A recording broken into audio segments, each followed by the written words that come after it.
اهلا وسهلا بيكم في حلقه جديده وكلام في الافلام، والنهارده هنتكلم عن مسلسل ذا بير. وحشني. My brother can make you feel confident in yourself. You know, like when I was a kid, if I was nervous, I was scared, I wouldn't want to do something, he'd always tell me to just face it. من الحاجات اللي دايما بحب افكر فيها ليه مايكل انتحر. باين جدا في شخصيه مايكل ان هو كان بيحب اخواته، كان بيحاول يحافظ عليهم، كان بيحاول يكبر دماغه اما بيبقى فيه شويه مشاكل صغيره عشان ما يعملش مشاكل كبيره. باين جدا ان ده الشخص اللي كانوا معتمدين عليه، ده الشخص اللي لو عندنا مشكله هنروح نحكي له. ده الشخص اللي مكبر دماغه من الدنيا كلها وبيحاول ما ياخدش الامور على صدره، ده اللي بيحاول يساعد كل حد محتاج من غير ما يطلب منه مساعدة. هو الشخصية دي رغم سيكبته الا ان هو مهتم بكل الناس اللي معاهم. فايه اللي يخلي حد زي ده ينتحر؟ نعمل زي الدكاترة النفسيين ونبدأ ببداية المشكلة، الطفولة. مايكل لما جه يتكلم عن طفولته وقال ان هو كان مدرك من اللحظة الاولى ان هو مش هيبقى زي باقي الاطفال، ما عندوش احلام، هو عنده مسؤوليات المفروض يحققها، ناس المفروض ياخد باله منهم، عيلة المفروض ياخد باله منهم بالكامل بعد ما ابوه سابهم. وهو قرر يعمل كل ده بمنتهى الشجاعة ويضحي بكل أحلامه وطموحاته. Like had people to take care of, and I knew that, like, I don't know, like that dream shit, just wasn't gonna happen to me. ده الجانب العملي. الجانب العاطفي بقى، هو كان متحمل العيلة دي وشايل مسؤوليتها من وهو صغير، هو كان متحمل ضغط العيلة دي من وهو طفل. انت متخيل انا امه دي اما بقعد معاها 10 دقايق بتوتر؟ انت متخيل هو قاعد معاها كل السنين دي؟ ومش بس كده، ده قاعد معاها وشايل مسؤوليتها بالكامل مع مسؤولية طفلين اتولدوا بنفس العقد. وده خلى طفولته من أسوأ المشاهد اللي ممكن تتخيلها في حياتك. انت عندك طموحات وأمال بتتدمر كل يوم، عندك ضغوطات من عيلة سايكو كل ثانية في حياتك، ما بتصدق اليوم يخلص بتلاقي يوم تاني بدأ بنفس الضغوطات وبنفس المسؤوليات. And I should have never taken it out on you three. But I didn't know what to do.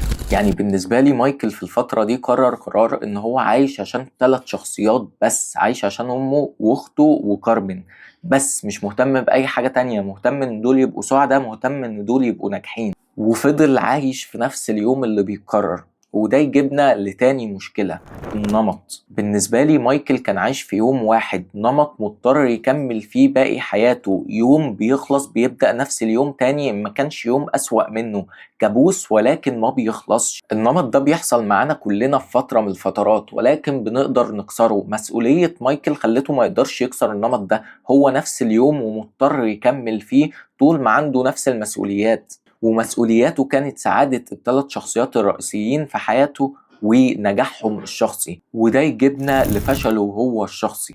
رغم ان مايكل نجح في الحاجات اللي عايز يحققها، نجح في ان اخوه يبقى ناجح ومشهور جدا. My baby brother, he's a chef. Fancy. Yeah, he's a shit. Yeah. Yeah. نجح في ان اخته تكون اسره وتبقى سعيده بشكل او باخر.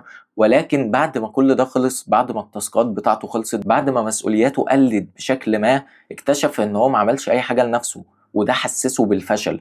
فشل ان هو ما قدرش يحقق اي حاجه لنفسه، ما قدرش يحقق فلوس، ما قدرش يحقق شغل، ما قدرش يحقق نجاح باي شكل من الاشكال غير نجاح اخواته، الهدف اللي كان نفسه يحققه من يوم ما اتولد. ولكن بعد ما الهدف ده اتحقق، فراغ تام، ما عندوش اي حاجة يعيش عشانها، ما عندوش اي هدف عايز يحققه، ما عندوش اي حد. نيجي للوحدة. مايكل اكتر حد فيهم وحيد رغم كل الناس اللي حواليه، رغم ان هو اكتر حد اجتماعي فيهم، ولكن ما عندوش حد يفضفض له، لان هو اللي الناس بتفضفض له، هو الهدف اللي اي حد عنده مشكلة هيروح له. هو ما عندوش حد، ما عندوش اي حد يحكي له مشاكله، ما عندوش اي حد يقدر يرمي عليه حمل، لان هو اللي شايل حمل الناس دي كلها.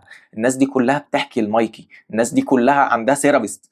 كارمي كان عنده سيرابيست من الحلقة الأولى ولسه مجنون زي ما هو، لسه أما اترمى في العيلة دي رجع سايكوباتي أكتر بكتير. تخيل مايكل بقى اللي كان مهتم يحل مشاكل كل الناس دي واللي ما عندوش حد يحكي له خالص. Can I go first? Please. Yeah? Yeah. All right. Sit.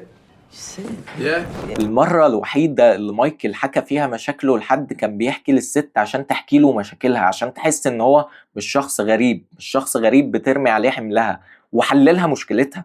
يعني هو كان بيحكي لها مشاكله عشان يحل مشكلتها هي. دي شخصية مايكل، شخص مستعد يشيل حمل الناس كلها ولكن للأسف ما عندوش حد يشيل حمله. كارمي من وهو صغير كان عنده مايكل، شوجر كان من وهي صغيرة عندها مايكل، أخ بتحكي له وبتتسند عليه بكل معنى الكلمة. حتى أمهم أما كان بيقول لهم كبروا دماغكم منها وما تعاملوهاش كتير، هي كده كده مش معانا دلوقتي، هو الوحيد اللي ما كانش مكبر دماغه منها وكان بيحاول يحميها بكل التفاصيل.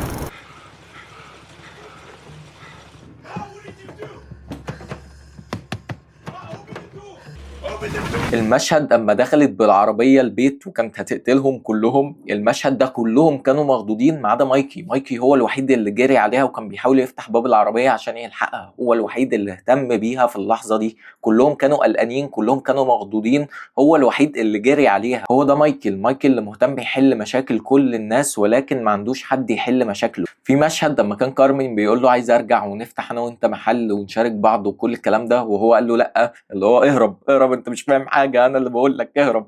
كارمين كان زعلان وكان حاسس ان اخوه مش عايز يشاركه عشان ما بيحبوش، ولكن هو كان عايز يهربه من البيئه دي كلها.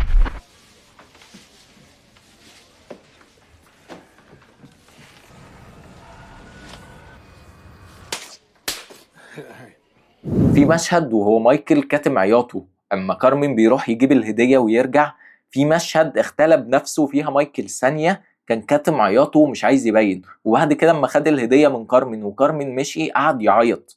اللي هو الشخص ده مضغوط كميه ضغط ومحدش ملاحظ. كارمين كان مضغوط ثانيه، مايكل لاحظ وحاول يحل المشكله وحاول يقول له انا جنبك وكل الكلام ده. مايكل بيموت بقاله فتره ومحدش حاسس بيه، ما فيش حد يحكي له. خد في بالك انا ما بدافعش عن مايكل، هو كان لازم يلاقي حد يحكي له حتى لو اخوه، يعني انا ما بدافعش عنه خالص، انا بس ببين لك الحياه اللي هو كان عايشها، حياه هو المفروض الناس تحكي له وهو المفروض يحل مشاكلهم، وهو ما عندوش حد اطلاقا.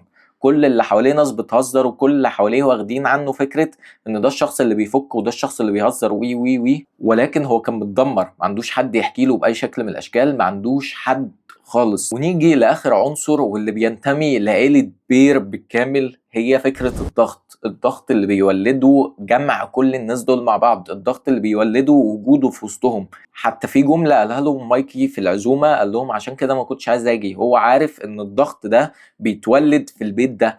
تخيل بقى مايكل شايل الضغط ده من الالف للياء. Somebody if they're okay, they immediately start thinking they're not acting okay. And that immediately makes them start not acting okay. اما حد يجي يقول كلمة حاسس ان هي هتبوظ الدنيا بيقول له ما تقولهاش، اما حد بيجي يقول كلمة هتزعل ناس بيقول له ما تقولهاش. هو مهتم بمشاعر كل الناس وهو مش متلاحظ، محدش شايفه. حتى امهم في اعترافها الاخير لكارمي بالكامل بتقول له انا كنت عارفه، كنت ملاحظه ان هو زعلان ولكن انا مش عارفه اعمل حاجه، انا زدت الامر سوء، يعني هي ما عرفتش تعمل حاجه فيلا بقى نسوق الدنيا. هي دي امه عامه، يعني فاهم اللي هو ايه، هي عارفه ان هي عملت مصيبه في مايكي ولكن خلاص اللي حصل حصل. I didn't know how to help him. I didn't know how to help him. Carmen, I didn't know what to do. I probably made it worse. I know I did. I know I made it worse. هي دي الفكرة الكاملة. مايكل كان متعرض لكل الضغوطات دي، مسؤوليات، ديون أبوه، عيلة سايكو، مسؤوليات لكل الناس الزعلانة دي ان هو يفرحها، مهمته ان هو يحل مشاكل كل الناس، حتى لو واحدة جيت طلبت منه سندوتش وقعدت تعيط هيحل لها مشكلتها ومش هتخرج غير وهي متراضية. Did you say that? She cannot be crying in Mark, here. that little gem of fucking empathy, dude? She cannot be crying like You're a that. fucking barbarian. ولكن للأسف هو ما كانش عنده أي حد، ما كانش عنده أي حد يحكي له، كان عنده ناس تهزر معاه، كان عنده ناس يخرج معاها، كان عنده ناس ياكل معاها، ولكن ما عندوش حد يشيل همه. فللأسف مايكل كان شخصية حلوة جدا بتساعد كل الناس، شخصية بيحاول يبقى أحسن. هو ما كانش مثالي، كان سايكو زي كل عيلته، ولكن كان بيحاول إن هو يحسن حالة الناس، كان بيحاول إن هو يحسن إخواته، كان بيحاول يخلي كل الناس سعداء بأي شكل يقدر عليه، كان بيحاول يخلي الناس كلها تحكي له، كان بيحاول يحل مشاكلهم على قد ما يقدر. What's going on with you? I know there's something. Just tell me. Come on, come on, I'm right here. What's going on? What, I gotta drag it out of you? ولكن ما كانش عنده اي حد يحكي له، ما كانش عنده اي حد يساعده، ما كانش عنده اي حد يشيل مسؤوليته. فالحياة ليست عادلة، ومحتاج اذكركم واذكر نفسي ان كل ده اجتهاد شخصي. ممكن المسلسل يطلع في الجزء الجديد يقول لك ان مايكل انتحر لسبب تاني خالص، فدونت جادج، يعني دينا بنتسلى. واتمنى تكون سعيد، ولو عجبك اللي احنا قلناه ما تنساش تدوس لايك، قول لي ايه اكتر حاجة بتحبها في المسلسل في الكومنتات، واشترك في القناة وشغل زر الجرس عشان يجي لك كل جديد. فرف الفيديوهات القديمة يمكن حاجة تعجبك. سلام.